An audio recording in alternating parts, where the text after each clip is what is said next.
होते हैं, किस वे से आप लोग अच्छे से लिख सकते हैं बोर्ड की कॉपियों में, भाई वो बहुत ज्यादा इंपॉर्टेंट है। बिकॉज आपको जब नंबर दे रहे होंगे तो आपकी शक्लें नहीं दिखेंगी, उन्हें आपकी कॉपियां दिखेंगी और आपने कॉपियों में क्या लिखा है वो दिखेगा। ट्राई टू अंडरस्टैंड, ठीक है। पहला टिप क्या है, रीड द क्वेश्चन केयरफुली। सबसे बड़ी समस्या ये है कि हम लोग क्वेश्चन को ध्यान से पढ़ते नहीं है। मैं उसका रीजन बताता हूं क्यों। जब हम एग्जाम देने जाते हैं हम वैसे ही बहुत नर्वस होते हैं, और नर्वसनेस बुरी बात नहीं है, होना चाहिए, लेकिन ओवर नर्वसनेस नहीं होना चाहिए। इतने ज्यादा मत घबरा जाओ कि आप क्वेश्चन में लिखा हुआ है यहां पर इनकरेक्ट और आप पढ़ रहे हो करेक्ट, आपने छोटे छोटे शब्द छोड़ दिए जिससे आपका क्वेश्चन का आंसर ही गलत हो गया। तो ये बहुत बड़ी समस्या है। नर्वसनेस की वजह से ऐसा होता है एज अ ह्यूमन बीइंग, पर ज्यादा नर्वसनेस की वजह से ज्यादा गलतियां होती हैं। तो बेटर है कि शुरू में आप अपने आप को काम रखो, क्वाइट रखो और आराम से पूरे सवाल को पढ़ो। अगर आप शुरू में 1-2 सवाल अच्छे कर देते हो तो आपका मोराल बूस्ट हो जाता है। फिर उसके बाद आप चकदे फट्टे नब्दे गिल्ली, सुबह जलंधर शाम नु दिल्ली। टिप नंबर 2 क्या है, अटेम्प्ट ऑल द क्वेश्चंस। पता है मैं अपने बोर्ड एग्जाम के बारे में बताता हूं आपको। मेरा बोर्ड एग्जाम का ना, मतलब जब भी मैं बोर्ड एग्जाम देने जाता था, सिंपल फिलॉसफी थी मेरी। क्या फिलॉसफी थी, कैसे भी हो जाए मुझे सारे क्वेश्चन अटेम्प्ट करने हैं, कैसे भी हो जाए मुझे सारे क्वेश्चन अटेम्प्ट करने हैं। और अगर आप लोग सारे क्वेश्चन अटेम्प्ट करते हो तो आपको पास और अच्छे नंबर से कोई रोक तो नहीं सकता। जब आप सारे, अगर मान लो आपने को किसी, आप एक क्वेश्चन बड़ा अच्छे से आता था, लगे हो उसके अंदर लिखने में, लगे हो, अरे बस करो यार, कितना लिखोगे। इस चक्कर में आपके 2 क्वेश्चन छूट जाएंगे, वो तो क्वेश्चन 4 ही नंबर का है।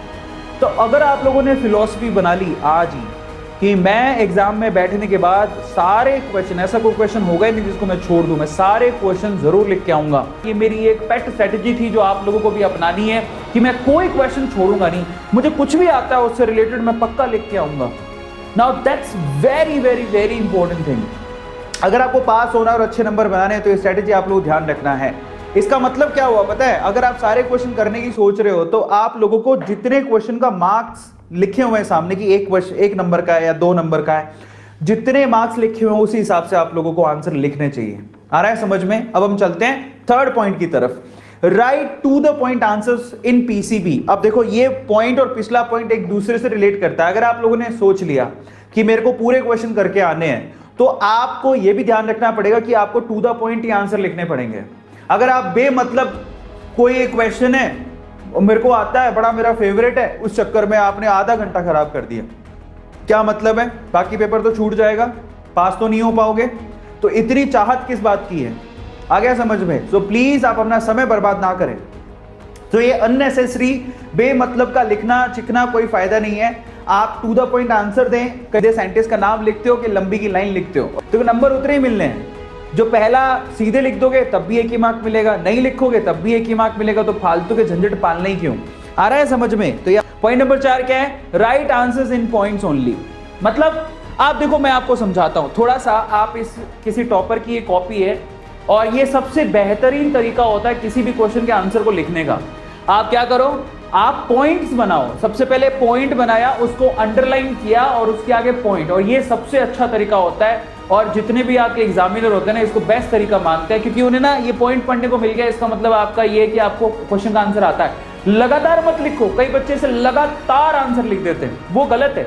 आपको पॉइंट बना के आंसर लिखने चाहिए, और ये सबसे बेहतरीन तरीका होता है किसी भी क्वेश्चन का आंसर लिखने का, क्योंकि उसे मालूम पड़ जाता है कि तुम लोग बेसिकली ब्रेक भी दे रहे हो और तुम लोग क्वेश्चन के आंसर के बारे में जानते भी हो। लिखना चाहिए। 5वें पॉइंट की तरफ चलते हैं, highlight important points with underline out. This is really very important. Okay, क्या कहने की कोशिश कर रहा हूं जरा देखो। मान लो आपसे क्वेश्चन आ गया, व्हाट इज बायोटेक्नोलॉजी, ठीक है। सो आपने लिखा biotechnology is equals to biology plus technology. So in that case अगर आप कोई पैराग्राफ लिखने जा रहे हो व्हाटएवर, तो उसमें जो सबसे इंपॉर्टेंट जो आपका पॉइंट है ना, उसको अंडरलाइन करो तुरंत। और ये बहुत इंपॉर्टेंट चीज है। कई बच्चे मैंने देखे, लड़कियां स्पेशली हाइलाइटर लेके जाते हैं तो वो हाईलाइट भी करते हैं इंपॉर्टेंट पॉइंट को। तो बेसिकली जो आप अंडरलाइन करते हो ना, अंडरलाइन लाइंस ही पढ़ के वो आपको नंबर देता है। फालतू की बकवास जो एग्जामिनर पढ़ता नहीं, क्योंकि उसके पास समय नहीं होता। तो आपको ध्यान रखना है कि आप लोगों को प्रॉपरली बराबर से अंडरलाइन करना भी बहुत ज्यादा जरूरी है। 6ठे पॉइंट पर चलते हैं, point number 6, add flow charts and diagrams. Now bio के बच्चों के लिए तो बहुत इंपॉर्टेंट है। अगर आपके सामने कोई सवाल आता है तो उसका आप डायग्राम प्रॉपरली बना के आओ, बहुत इंपॉर्टेंट है। और जब आप डायग्राम बना रहे हो तो आप अच्छे से उनके जो नेमिंग है कि कौन सी चीज क्या है उसको भी आप अच्छे से लिखो, डायग्राम को अच्छे से पेंसिल से ड्रॉ करो। इसके अलावा आप एक और तरीका आजमा सकते हो क्वेश्चन के आंसर देने का, and that is flow chart. ठीक है, देखो आप साइंस के बच्चे हो, जरूरी नहीं है आपको पैराग्राफ में लिखना है। ठीक है, तो जैसे आपको डीएनए आरएनए के बारे में या प्रोटीन के बारे में पूछ लिया, तो आप इस तरह से फ्लो चार्ट भी बना के दिखा सकते हो, और ये बहुत प्रॉपर तरीका है जिससे पूरे मार्क्स मिलते हैं। Rather writing down the things, better to go with the diagrams and flow charts, that will give you more mark in less time. समझ में आ गया?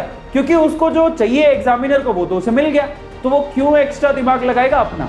तो ये इंपॉर्टेंट तरीका होता है कि आप फ्लो चार्ट लो, डायग्राम लो, अच्छे से रिप्रेजेंट करो, that will give you more marks. और उसकी ना बेसिकली क्या होगा, एग्जामिनर समझ में आ जाएगा कि इस बच्चे को वाकई में पता है कि साइंस में आंसर कैसे लिखे जाते हैं। समझ में आ गया? 7वां पॉइंट पर चलते हैं, इंक्लूड एग्जाम्पल्स एंड आंसर्स। आप अपने जो भी क्वेश्चन पूछा गया है उसमें आप लोग एग्जाम्पल को साथ साथ में लिखो। जैसे मान लो कोई डेफिनेशन लिखी है, डेफिनेशन लिख देता है कि व्हाट इज हाइब्रिडाइजेशन, सपोज करो। सो आप लोगों ने लिख दिया कि hybridization is this is this, example दे दो साथ में, क्या जाएगा आपका? सिर्फ डेफिनेशन से काम नहीं चलता, उसके एग्जाम्पल भी साथ में दो। हमेशा याद रखो कि आपको कोई सवाल पूछा गया है तो आप ट्राई करो उसके एग्जाम्पल दो, क्योंकि उससे तब समझ में आ जाएगा कि इस बच्चे को क्या है, बेसिकली एग्जाम्पल से समझ में आएगा कि वाकई में आपको ये कॉन्सेप्ट अच्छे से आता है कि नहीं आता। 8वां point, answer in proper serial order section wise. ये ना मैं आप लोगों को रेकमेंड करूंगा, मैं आप लोगों से ये कहूंगा कि देखो सपोज करो कि आपके सामने पेपर है और पेपर में ना आपको सी सेक्शन अच्छे से आता है, लेकिन है ना एग्जामिनर जो होते हैं ना, आप मान के चलो जो कॉपियां चेक करते हैं ना, उनके पास बहुत कम समय होता है और कॉपियां बहुत ज्यादा होती हैं, और उनके पास एक पेपर दिया जाता है कि भैया ये पेपर आया था, आप चेक कर लो। अब क्या ना उसका दिमाग घूम जाएगा, अगर मान लो आपने सी सेक्शन को पहले कर लिया तो वो तो पेपर में देखेगा ये सवाल है और तुमने कुछ और ही लिखा हुआ, इतना समय नहीं होता उसके पास, वो समय नहीं है इसके पास कि वो चेक करेगा।